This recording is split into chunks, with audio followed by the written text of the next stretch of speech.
Gênesis 39, do primeiro versículo até o versículo de número 23. Está escrito assim: José foi levado ao Egito e Potifar, oficial de Faraó, comandante da guarda egípcio, comprou dos ismaelitas que o tinham levado para lá. O Senhor era com José, que veio a ser homem próspero, e estava na casa de seu senhor egípcio. Vendo Potifar que o Senhor Deus era com José, e que tudo o que José fazia, o Senhor prosperava em suas mãos, logrou José mercê perante ele, a quem servia. E ele o pôs por mordomo de sua casa, e lhe passou às mãos tudo o que tinha. E desde que o fizera mordomo de sua casa, e sob tudo o que tinha, o Senhor abençoou a casa do egípcio por amor de José. A bênção do Senhor estava sobre ele, estava sobre tudo o que tinha, tanto em casa como no campo. Potifar, tudo o que tinha, confiou às mãos de José, de maneira que, tendo por mordomo, de nada sabia, além do pão com que se alimentava. José era formoso, de porte e de aparência. Aconteceu depois dessas coisas, que a mulher de seu senhor pôs os olhos em José e lhe disse: deita-te comigo. Ele, porém, recusou-se e disse à mulher do seu senhor: tem-me por mordomo, meu senhor, e não sabe do que há em casa, pois tudo o que tem me passou ele às minhas mãos. Ele não é maior do que eu nesta casa, e nenhuma coisa me vedou, senão a ti, porque és a sua mulher. Como, pois, cometeria eu tamanha maldade e pecaria contra Deus? Falando ela a José todos os dias, e não lhe dando eles ouvidos para se deitar com ela e estar com ela, sucedeu que certo dia veio ele à casa para atender aos negócios, e ninguém dos da casa se achava presente. Então ela o pegou pelas vestes e lhe disse: deita-te comigo. Ele, porém, deixando as suas vestes nas mãos dela, saiu fugindo para fora. Vendo ela que ele fugira para fora, mas havia deixado as vestes nas mãos dela, chamou pelos homens de sua casa e lhes disse: vede, trouxe-nos meu marido esse hebreu para insultar-nos. Veio até mim para se deitar comigo, mas eu gritei em alta voz. Ouvindo ele que eu levantava a voz e gritava, deixou as vestes ao meu lado e saiu, fugindo para fora. Conservou ela junto de si as vestes dele, até que seu senhor tornou a casa. Então lhe falou, segundo as mesmas palavras, e disse: o servo hebreu que nos trouxeste veio ter comigo para insultar-me. Quando, porém, levantei a voz e gritei, ele, deixando as vestes ao meu lado, fugiu para fora. Tendo o Senhor ouvido as palavras de sua mulher, como lhe tinha dito: desta maneira me fez o teu servo, então se lhe acendeu a ira. E o Senhor de José o tomou e o lançou no cárcere, no lugar onde os presos do rei estavam encarcerados. Ali ficou ele na prisão. O Senhor, porém, era com José, e lhe foi benigno, e lhe deu mercê perante o carcereiro, o qual confiou às mãos de José todos os presos que estavam no cárcere. E ele fazia tudo quanto se devia fazer ali. E nenhum cuidado tinha o carcereiro de todas as coisas que estavam nas mãos de José, porquanto o Senhor era com ele, e tudo o que ele fazia, o Senhor prosperava. Vamos orar mais uma vez? Senhor, obrigado pela sua palavra. Obrigado por esse culto, obrigado por este momento de louvor, de adoração. Suplicamos que a sua graça esteja sobre todos nós e que o Senhor venha nos abençoar sobremaneira. Fale conosco. Para a honra e glória do seu nome, fale conosco. Use-me e tome-me em tuas mãos. Para a honra e glória do seu nome, use-me. E nos transforme. Para a honra e glória do seu nome, nos transforme. Essa é a nossa oração, que a fazemos em nome de Jesus. Amém. O título do sermão desta manhã é uma pergunta. E essa pergunta é a seguinte: abandonados à própria sorte? O título tem a ver com essa sensação que eu e você temos de não termos ninguém lutando por nós, ou sentirmos que não estamos sozinhos. Esse sermão aqui que eu prego nesta manhã foi pregado em 2016. E na época que eu preguei esse sermão, uma canção me veio à mente. Mas antes que você pense em alguma canção de Lamartine Babo, Chiquinha Gonzaga, por causa da minha barba e dos cabelos brancos, e de toda essa história que inventaram para mim de me chamarem de avô, eu preciso alertá-los que eu sou um homem do final da década de 70 e a maioria das peças ainda funciona perfeitamente. Então, não ouse me chamar de velho. Velho é o cão, não eu. Eu sou clássico. Deixa assim que fica melhor. A canção que me veio à mente foi uma canção interpretada por Lulu Santos, e o nome da canção é Tudo Bem. O nome da canção dizia que tudo estava bem. E eu queria trazer um pedacinho dessa canção. É óbvio, não cantada, mas lida. E a canção diz o seguinte: eu já não tenho dedos para contar de quantos barrancos despenquei, e quantas pedras me atiraram ou quantas atirei. Tanta farpa, tanta mentira, tanta falta do que dizer. Nem sempre so easy se viver. Hoje eu não consigo mais me lembrar de quantas janelas me atirei e quanto rastro de incompreensão eu já deixei. Tanto bons quanto maus motivos, tantas vezes desilusão. Quase nunca a vida é um balão.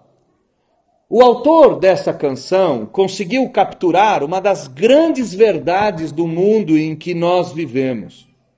Mas antes de explicar o que eu quero dizer, e antes de você estranhar por que eu comecei um sermão de domingo, dia do Senhor, um pastor tradicional, numa igreja tradicional, por que eu comecei com uma música secular, eu quero ensinar a vocês algo sobre Deus e como Ele age nesse mundo. A teologia reformada chamou esse algo de graça comum. E o que é a graça comum? Graça comum são as bênçãos do Senhor não salvíficas. Isto é, são as bênçãos que Deus derrama sobre todo mundo que não tem a intenção de salvar, mas que são concedidas aos homens para que os homens façam aquilo que é bom, que é belo e que é verdadeiro. Quer ver um exemplo disso? Alguém que inventa um remédio. Ele não precisa ser necessariamente crente. A graça comum age no ímpio e ele vai produzir alguma coisa boa. A consequência dessa graça comum é que ímpios, pagãos e pessoas das mais variadas podem perceber e extrair verdades de Deus no mundo em que elas vivem. Eles não são salvos por extrair essa verdade, mas eles tocam na verdade. A graça comum é isso. Bênção derramada sobre tudo e todos, a fim de que eles conheçam aspectos da verdade, sem, contudo, esses aspectos serem suficientes ou suficientemente grandes para salvá-los. E por que Deus faz isso? Porque é do caráter de Deus se revelar. Deus se revela por meio das coisas criadas a crentes e as incrédulos. Lulu Santos aqui nesse pedacinho de canção é um bom exemplo de um homem ímpio que conseguiu capturar aspectos da verdade de Deus por meio das coisas criadas. Na canção Tudo Bem, que eu li aqui para vocês, mais especificamente nas frases nem sempre é so easy, nem sempre é tão fácil se viver, ou quase nunca a vida é um balão, o cantor de música popular nos mostra grandes verdades do mundo caído. No mundo caído, coisas dão errado. No mundo caído, nem sempre é tão fácil se viver. Quase nunca a vida é um balão.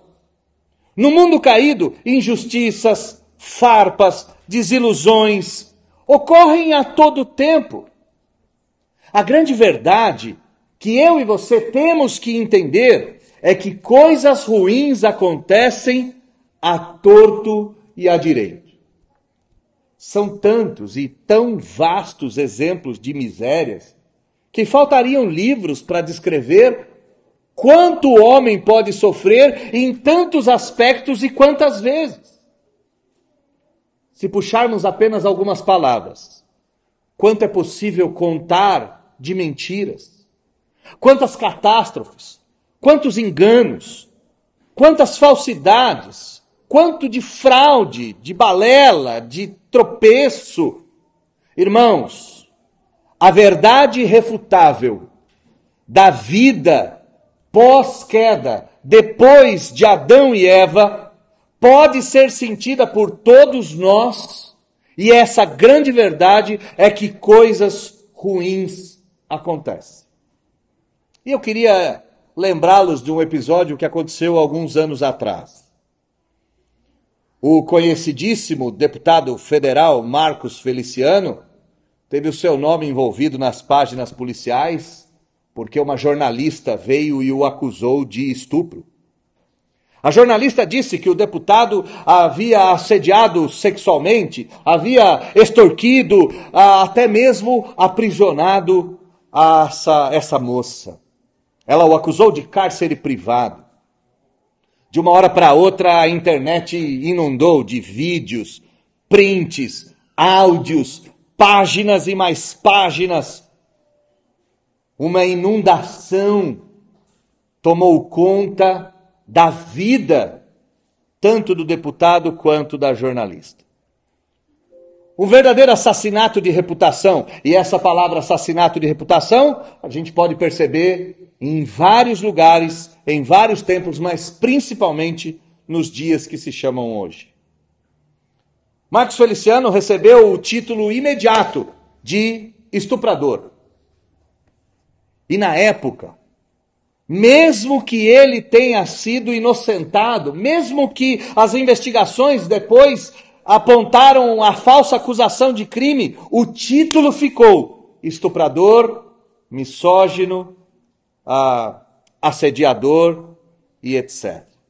Não sabemos se ocorreu ou não, mas a mídia decretou: este homem é um pecador. E se você quiser exemplos mais modernos, nós temos aquele menino que tinha um podcast, que fazia o podcast chamado Flow, e de uma hora para outra foi acusado de nazista, perdeu o seu emprego, simplesmente porque fez uma colocação fora de ordem. Quando eu escrevi esse sermão, eu conversava com um amigo, e esse amigo me fez a seguinte pergunta: Daniel, você já parou para pensar o que aconteceria conosco se um membro da igreja nos acusasse de estupro, de pedofilia, de assédio sexual, assédio moral? Você já imaginou se alguém se levanta, se um louco se levanta e diz: você fez sem você ter feito? Você acha que a gente conseguiria provar o contrário? Você acha que as nossas igrejas nos defenderiam? Você acha que o nosso presbitério acreditaria na nossa inocência? Você acha que a nossa família nos daria abrigo? Eu lamentei o fato e imaginei que não. No mundo em que nós vivemos, basta alguém dizer que a gente fez alguma coisa feia, que a gente simplesmente passa a ter feito. Pense nisso no instante, porque isso não precisa só, ou não pode só acontecer comigo. Qual de nós está imune a isso? Qual de nós pode dizer: eu jamais passarei por um assassinato de reputação ou por uma falsa acusação de crime? Infelizmente, irmãos, nenhum de nós, nenhum pastor, nenhum crente, nenhum incrédulo, ninguém vivente do século 21 pode dizer com certeza que está livre das mazelas da vida e está livre de ser acusado de um crime que não praticou. Coisas ruins acontecem. E coisas ruins acontecem a qualquer momento. E pior, acontecem a qualquer um de nós. Pessoas boas e ruins passam por sofrimento. E essa verdade cruel, e é uma verdade cruel, uma verdade ingrata, infelizmente não se aplica exclusivamente ao nosso tempo. Coisas ruins sempre aconteceram. Pensa num instante aqui na vida de José. Nós acabamos de ouvir parte da sua história. E você conhece a história toda. Ao ler Gênesis 39, eu tenho certeza que a sua mente foi lá pincelar os acontecimentos anteriores a esse capítulo. José, por sonhar, por ser amado de seu pai, amado em demasia, é verdade, por obedecer ao seu pai e por um aspecto de vaidade, de meninice ou de estupidez da adolescência, acabou vendido como escravo por seus irmãos. A Bíblia nos diz que ele só não foi assassinado pelos próprios irmãos porque um deles intercedeu, falou: vocês estão loucos, vocês vão matar José, ele é sangue do nosso sangue. Não vamos matar José não, em lugar disso vamos vendê-lo. Eu fico pensando se de fato esse irmão estava tão interessado em José assim. Em lugar de morto, José foi vendido para uma caravana de ismaelitas, de mercadores, que transportavam mercadorias, inclusive escravos, até o Egito. No Egito, José foi colocado no mercado dos escravos, no pelourinho da época daquele lugar. E foi comprado por Potifar. E quem era Potifar? Potifar era o homem de confiança de Faraó, comandante da guarda, capanga do rei, um matador por excelência, o chefe do BOPE daquela época. Qual seria o futuro de alguém tão desgraçado como José, que foi vendido pelos seus irmãos, que foi comprado em outra terra, que está nas mãos de um homem bom? Qual seria o futuro desse tão azarado José? Estranhamente, irmãos, parece-nos, pelo texto sagrado, que a vida de José começa a brilhar mesmo em meio ao caos. As Escrituras nos dizem que José começou a ser bem-sucedido na casa de Potifar. O texto nos diz que as obras das mãos de José passaram a ser proeminentes dentre os demais escravos. E José passa de um escravo do quintal para um escravo doméstico. E de escravo doméstico ele passa a mordomo, a governante da casa de Potifar. Diz o texto que José executava as tarefas com maestria. Começou a cuidar de todos os assuntos da casa do seu senhor, e a casa de Potifar prosperou. O jovem hebreu trouxe riqueza ao comandante e chefe da guarda de Faraó. Mas eu disse a vocês no início do meu sermão, coisas ruins acontecem e sempre aconteceram. Nós não podemos esquecer dessas premissas, porque essas premissas costuram a nossa história. Coisas ruins acontecem e sempre aconteceram. As Escrituras nos dizem que em determinado momento da vida de José, a mulher de Potifar colocou os olhos nele. Não foi à toa. A Bíblia diz que ele era um homem bonito, de rosto e de corpo. E as mulheres dos egípcios tinham por hábito dormir com seus escravos.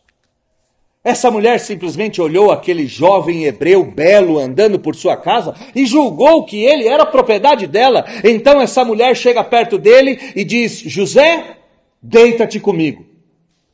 É uma proposta infame, é uma proposta adúltera.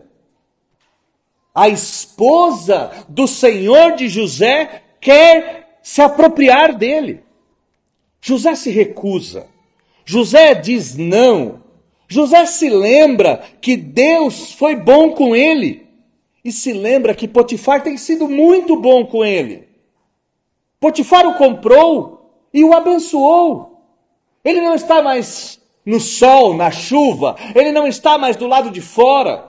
Ele agora é um escravo doméstico que cuida das finanças, que cuida da casa, que cuida da comida, que cuida de tudo de Potifar. José não poderia cometer esse pecado medonho e horrendo. Ele não poderia avançar e se deitar com a mulher do seu senhor. Ele não poderia envergonhar o nome do seu Deus.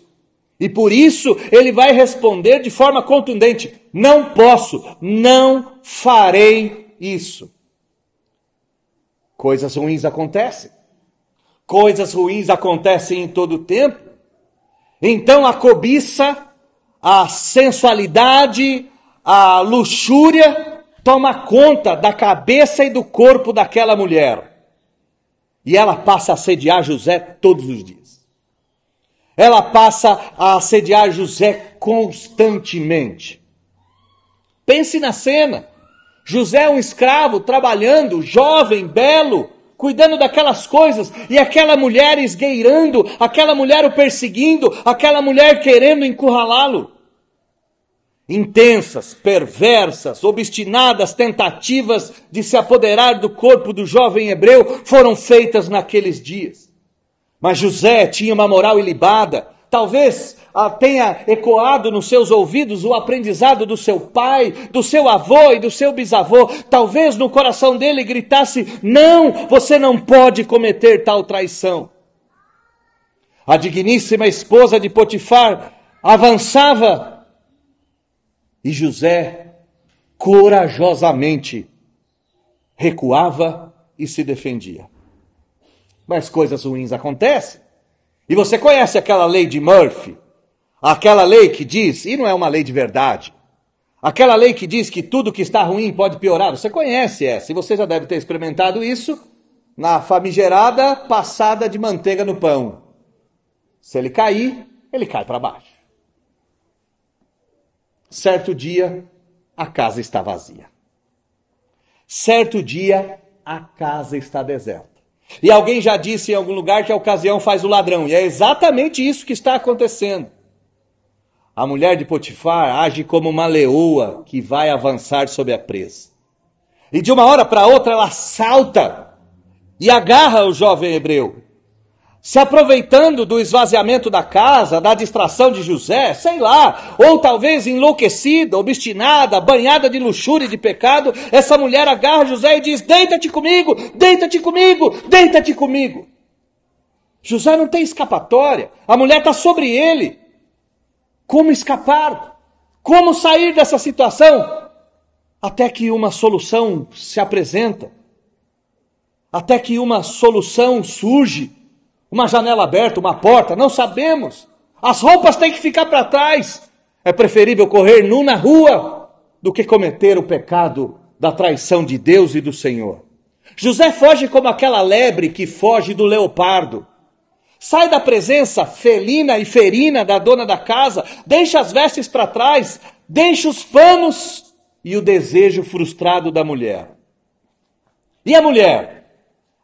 Alguém já disse em algum lugar que a pior coisa é uma mulher quando é rejeitada. E aqui a mulher rejeitada enlouquece.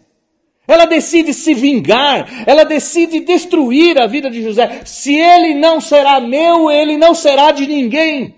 Então ela começa a gritar: estupro, assédio, falsidade, mentira. Ela começa a gritar: o escravo hebreu nos desonra, o escravo hebreu nos insulta, tentou deitar-se comigo, me atacou. Ela talvez tenha dito: eu lutei, eu resisti, eu disse não, eu não quero. E então, num súbito, ele deixou as vestes e fugiu. Imagina a mulher de Potifar contar isso dentro da casa. Imagina como ficou a casa. De uma hora para outra a casa se incendiou.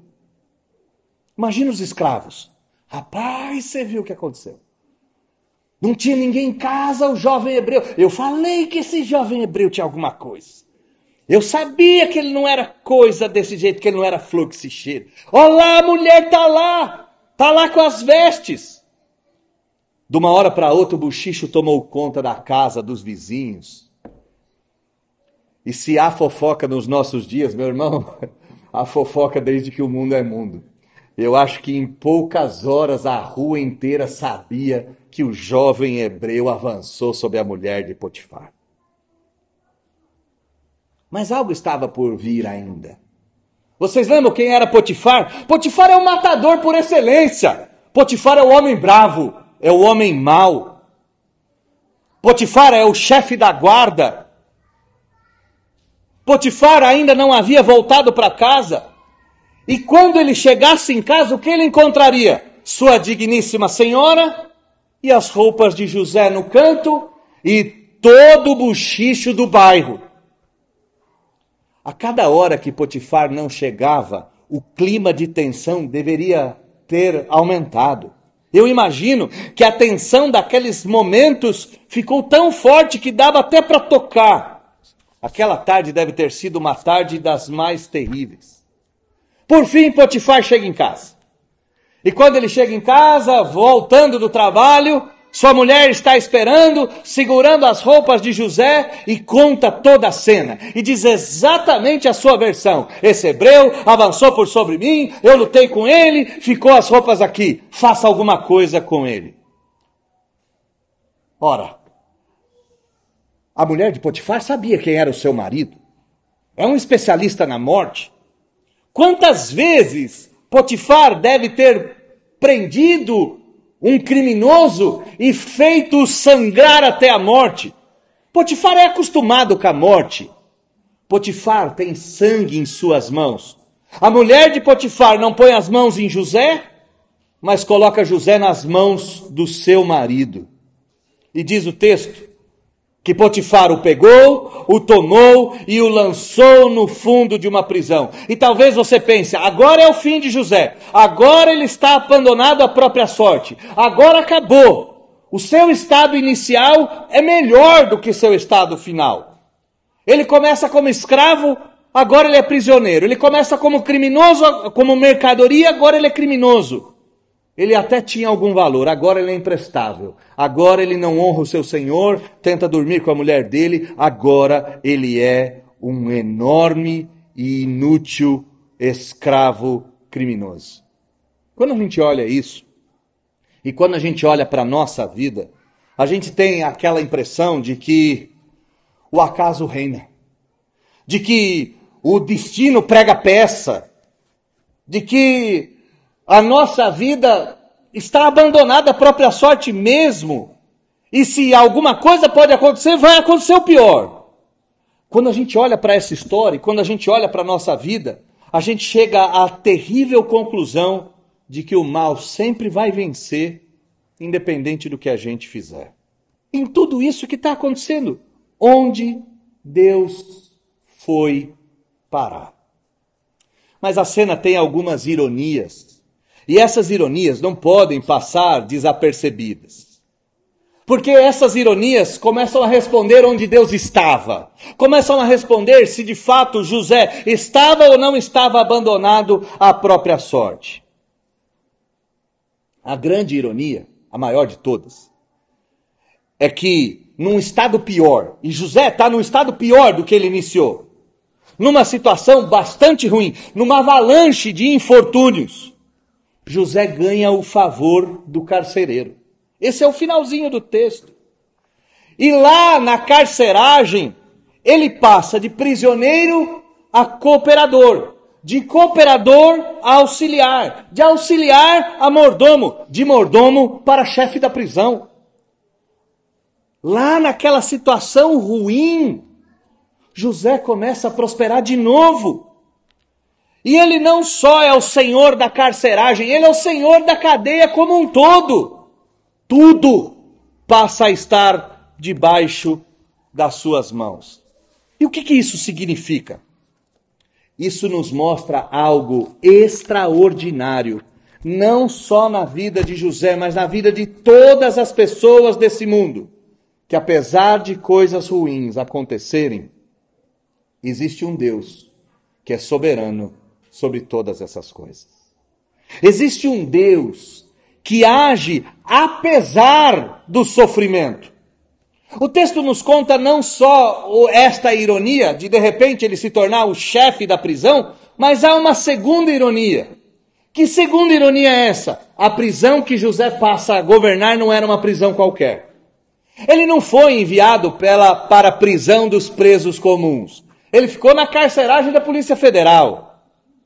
E lá, na carceragem da Polícia Federal, os seus colegas tinham tido contato direto com o faraó.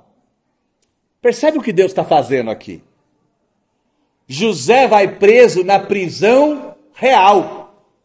E nessa prisão real, ele passa a ter contato com um monte de gente que teve contato direto com a estrela do Egito, com a autoridade máxima. E aqui, irmãos, tenham isso claro. Faraó não é a estrela do Egito, ele é a estrela de toda a terra. Ele é a autoridade máxima daquele mundo.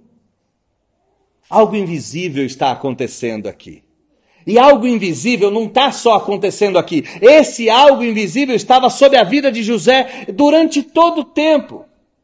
E o que é isso?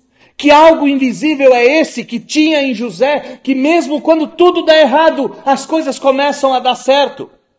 José estava marcado com a marca da promessa. Mas antes que você pense que eu fiquei pentecostal, antes que você pense que eu vou começar a cantar que você tem a marca da promessa, antes que você caia nesse abismo, eu não estou falando de nenhum tipo de crendice gospel ou de música tola e antibíblica que se canta por aí. O que eu estou dizendo para vocês é que José estava marcado com uma promessa feita ao seu avô. Deus, lá na terra de Ur dos Caldeus, chamou um homem por nome Abrão, um pagão, um homem que vivia em meio à adoração de falsos deuses. E Deus chamou Abrão e disse a Abrão: em ti serão benditas todas as nações da terra. Deus chamou Abrão e marca Abrão: em ti e em tua descendência todas as nações serão benditas.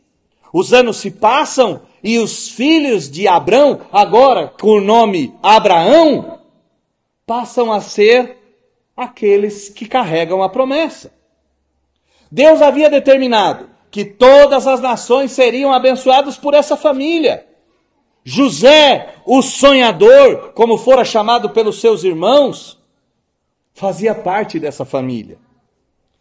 E por mais que a vida tenha lhe pregado peças, por mais que a vida tenha te levado ao fundo, tenha o levado ao fundo do poço, por mais que a vida tenha o levado até a carceragem, José tinha uma marca feita por Deus. Quando nós olhamos para todas as circunstâncias da vida de José, irmãos, uma coisa nós não podemos negar, e o texto não nega, aparece 4 vezes no capítulo de número 39, o Senhor era com José. O Senhor era com ele, não tinha o que fazer. José poderia ir para a prisão, e até lá, o Senhor era com José. Deus estava com José em todas as catástrofes. Se nós recordarmos, quando lançado na cisterna, quando vendido à caravana de ismaelitas, quando comprado por Potifar, quando tentado pela mulher, quando foge deixando suas vestes para trás, quando é lançado no cárcere, quando conhece o copeiro e o padeiro de Faraó, quando é esquecido no cárcere, quando interpreta os sonhos, quando é posto à frente do próprio Faraó, quando interpreta os sonhos de Faraó, quando passa a comandar o maior império do mundo antigo, quando reencontra os seus irmãos, quando reencontra o seu pai, e até quando morre, Deus era com ele.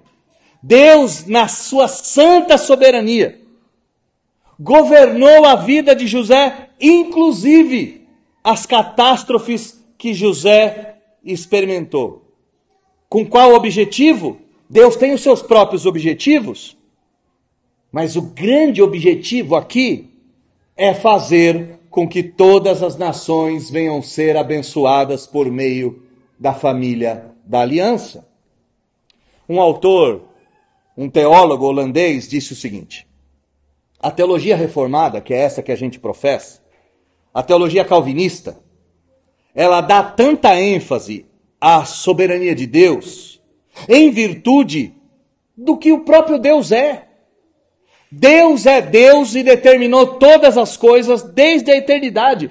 Tudo quanto há de suceder Deus determinou e Ele há de executar a sua santa, soberana e sobrenatural vontade sobre tudo e sobre todos, conforme o seu plano predeterminado antes da fundação do mundo. O plano de Deus é abençoar todas as nações da terra. Isso vai acontecer lá na frente, porque José será posto governador do Egito e ele vai salvar o mundo antigo da fome. A Bíblia vai dizer lá na frente que todas as terras vinham até o Egito para comprar das mãos de José. Em José, a fome será estancada. Na descendência de Abraão, a fome será saciada. E como que isso se desdobra? Nas contingências ruins. Irmãos, presta atenção no que está acontecendo aqui. José vai ser o governador do mundo antigo. Mas até chegar até lá, ele sofreu e comeu o pão que o diabo amassou. E cada pedaço desse pão era um passo em direção ao propósito de Deus. Mas talvez você se pergunte, ok, entendi, muito legal essa história, gostei, está tudo certo. Mas o que isso tem a ver comigo? O que isso tem a ver comigo? Não sou dessa turma aqui, não sou desse tempo. Bom, em primeiro lugar, o que isso tem a ver com a sua vida? É que coisas ruins acontecem na sua vida também. Ou não? Coisas ruins acontecem o tempo todo. Quando a gente olha para a vida de José, a gente percebe que José tinha uma marca invisível sobre si. Que não era só os sonhos de grandeza que o diferenciavam. José tinha algo impressionante sobre si. E esse algo que José tinha era exatamente prefigurar o Salvador que haveria de vir. Pensa um pouquinho no jovem José, traído pelos seus irmãos, rejeitado pelos seus pares, vendido num mundo pagão, mas lá naquele mundo ele vai triunfar. E quando ele triunfar, ele será o salvador daquele mundo antigo. José prefigurava, era uma espécie de protótipo do verdadeiro descendente de Abraão. Descendente de Abraão que viria milhares de anos à frente. Para o descendente ideal de Abraão vir, o povo teria que ser escravo, o povo teria que vagar pelo deserto, o povo teria que contaminar a terra prometida, o povo teria que padecer nas mãos dos babilônios, nos gregos, nos romanos, o povo teria que perder a esperança, o povo teria que andar perdido, sem pastor, até que, como diz a Bíblia, na plenitude do tempo, viesse o nascido de mulher, o descendente ideal de Abraão. A promessa que estava sobre José não terminava em José. A promessa que estava em José iria se cumprir milhares de anos à frente. Haveria de vir um que seria bênção para todas as nações. Haveria de vir um cujas promessas repousam nele. Haveria de nascer um mais à frente, que era o Amém. Haveria de nascer um que salvaria todos os homens. Haveria de nascer Jesus Cristo, aquele que é chamado de Senhor e Salvador do seu povo. Não é só o Senhor da terra do Egito, é o Senhor do universo. Não é só um protótipo, é o real. Não é só o tipo, é o ideal. Não é só o que aponta, é a conclusão. E Jesus e José são muito parecidos. Porque José padeceu, Jesus padeceu. José foi odiado, Jesus foi odiado. José foi vestido de glória, mas antes foi feito escravo. Jesus não desceu ao fundo da cisterna. Jesus desceu ao fundo da cisterna cósmica. E como escravo, não amaldiçoou. A Bíblia diz que ele abençoou a todos que estavam com ele. Mesmo diante dos transgressores, ele os amou. O triunfo de Jesus foi tamanho que ele é chamado de Rei dos Reis e Senhor dos Senhores. Perceba que José estava encarnando em si mesmo aquilo que seria a maior bênção para todas as nações. E esse Jesus que veio, esse Jesus que venceu, esse Jesus que reinou, ele nos disse que ele comprou homens de todas as nações e comissionou esses homens para que eles fossem agentes da bênção de Deus no mundo.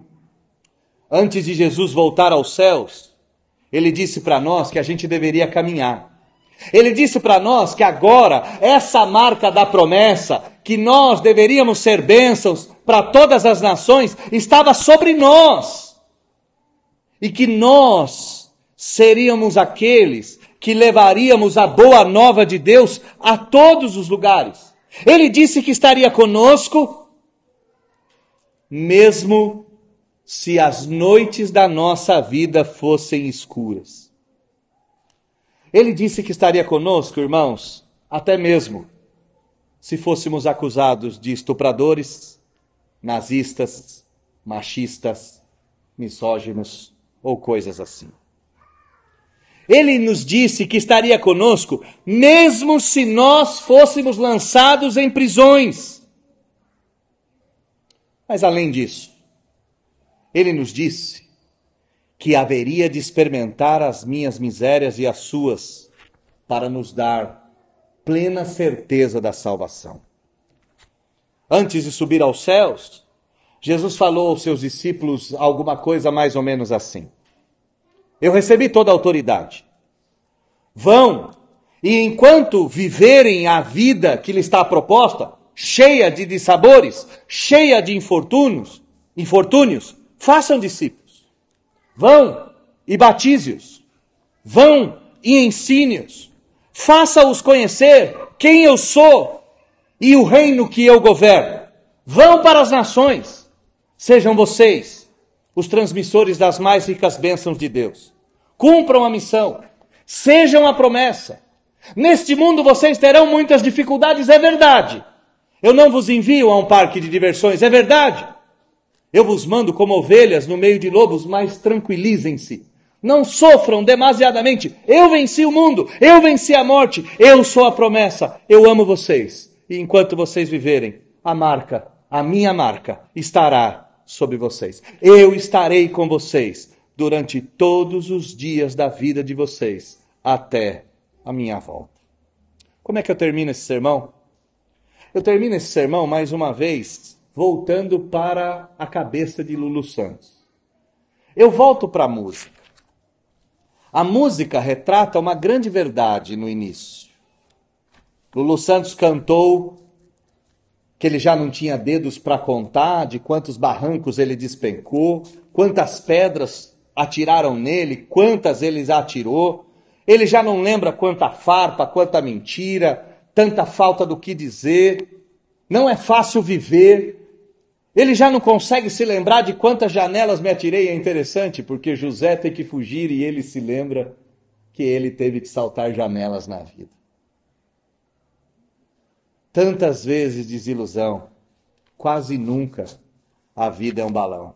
E como é que é o refrão da canção? Lulu Santos não conhece o Senhor Jesus. E talvez ele nunca venha conhecer. Mas no refrão dessa música ele cantou algo que eu e você devemos saber nessa manhã.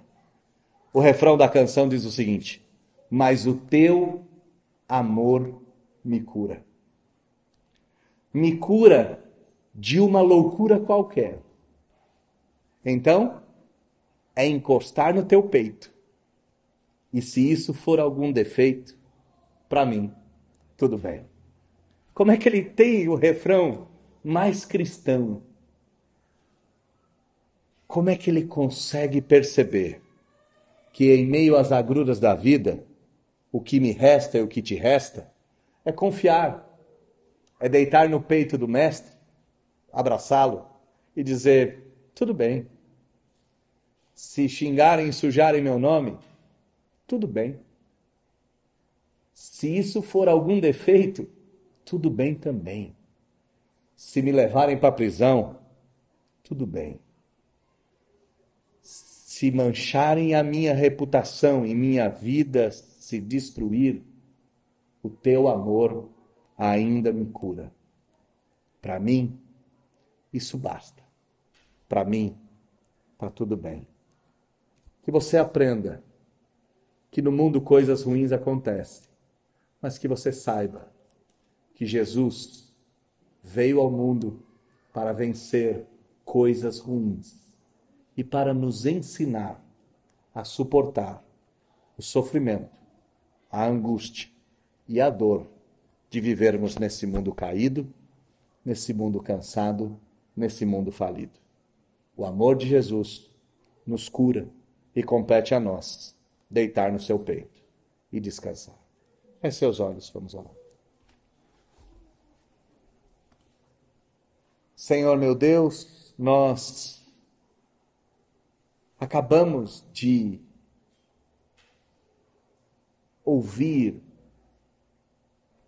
e ver que tanto hoje como ontem coisas ruins acontecem no mundo e acontecem inclusive para pessoas boas. Mas nós também vimos que o seu povo jamais ficou abandonado. E nós vimos que Deus tem projetos pessoais na vida do indivíduo, no caso de José, ser ele o abençoador do mundo antigo, ser ele o protótipo daquele que haveria de vir, mas o Senhor também tem projetos genéricos, que é levarmos a palavra do Evangelho em todos os lugares, mesmo em meio a dores. O mundo que a gente vive é doloroso, é verdade.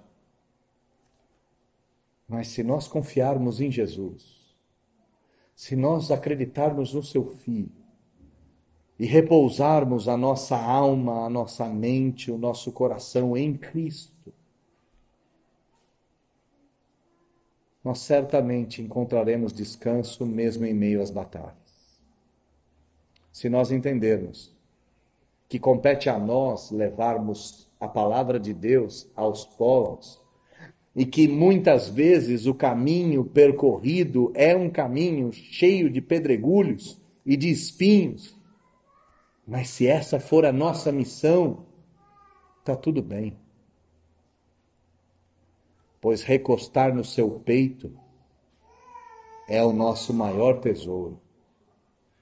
Ensina-me, Senhor, e ensina a igreja de Cristo que se reúne nesse lugar a confiar em Ti, a confiar no Seu santo nome. É isso que nós te pedimos. Em nome de Jesus. Amém.